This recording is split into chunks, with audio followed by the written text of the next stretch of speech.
Salut à tous, on se retrouve aujourd'hui pour la review de la X570 Aorus Master. Donc c'est une des deux plus grosses cartes Super Gigabyte pour les Ryzen 3000. Pour ce qui est du PCB, on peut voir qu'on est sur une carte avec 4 DIMM, donc qui n'est pas forcément dédiée à l'overclocking, mais qui permettra néanmoins de prendre des hautes fréquences facilement. Côté PCI, nous avons 3 ports PCIe 4 qui laisseront la possibilité de faire du benchmark en freeway. Pour ce qui est des BIOS, on peut voir qu'il y en a un de soudé, mais aussi un laissé dans un socket pour pouvoir le changer si le besoin s'en fait sentir. Par défaut, la carte mère choisit elle-même sur quel BIOS elle veut booter, ce qui veut dire qu'on peut se retrouver sur le BIOS de backup sans s'en apercevoir, et donc se retrouver soit avec la mauvaise version de BIOS, soit avec les mauvais profils. Il est possible de désactiver cette sélection automatique en passant ce jumper sur la position 2. Le jumper juste en dessous nous permettra de choisir sur quel BIOS on veut booter. 1 correspondra au main BIOS et 2 au backup. Autour de ces jumpers, on va retrouver les classiques boutons Power et Reset, le debug LED, ainsi que 5 ports ventilateurs qui sont faciles d'accès. On retrouvera aussi des points de mesure qui permettront de monitorer toutes les tensions. Par contre, ceux-ci sont reliés directement à la sortie des VRM et donc ne prendront pas le V-drop en compte. Ce qui fait qu'il sera complètement inutile de vouloir monitorer le V-core car il ne sera pas précis.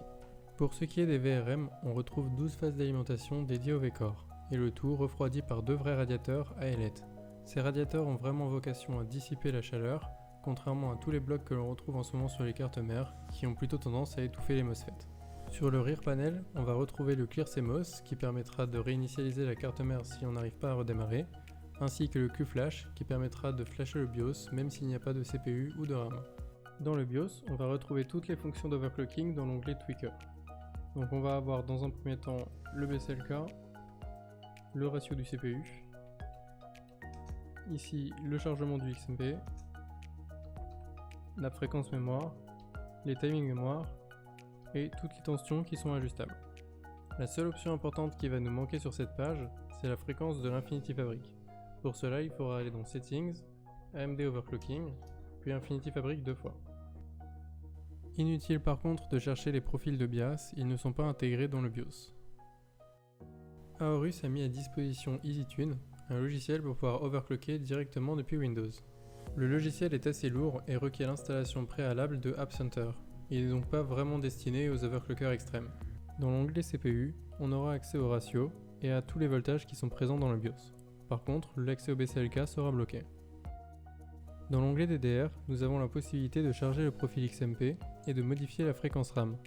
Par contre, cela risque fortement de créer des conflits avec le BIOS et d'empêcher votre OS de démarrer. Je vous déconseille fortement de l'utiliser.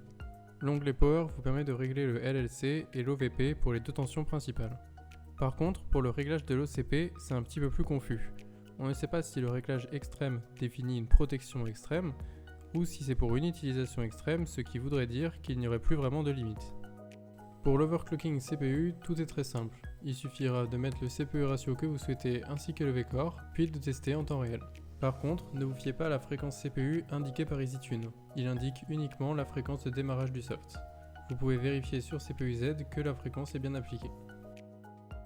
Pour l'overclocking mémoire, les réglages automatiques de la carte mère sont vraiment impressionnants. Pour ce qui est de Corsair Vengeance, il suffira juste de charger le XMP, monter un petit peu la tension pour pouvoir boot à 4600 MHz.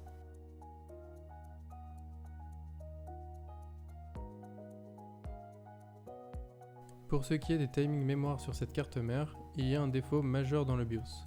Comme on peut le voir, tous les timings secondaires et tertiaires qui sont indiqués sont les valeurs par défaut et non pas les valeurs actuelles. Par exemple, on peut voir sur CPU-Z que le TRC est actuellement à 97, mais il indique 64 car c'est la valeur par défaut. Du coup, il va falloir y aller petit à petit pour les réglages secondaires et tertiaires, ce qui va rendre l'opération extrêmement lente et pas à la portée de tout le monde. Les timings principaux, eux par contre, sont reportés correctement. Par contre, si on prend le temps de faire tous ces réglages, on peut obtenir de très bonnes performances. Au final, la carte mère est vraiment solide niveau hardware et performance, par contre elle mériterait plus de développement au niveau software et BIOS. L'avantage, c'est que Aorus peut toujours travailler sur les softs et le BIOS s'il le souhaite. J'espère que cette vidéo vous aura permis d'en savoir plus sur la carte mère, et si vous voulez aller plus loin, un guide d'overclocking complet sera disponible dans la semaine sur notre site.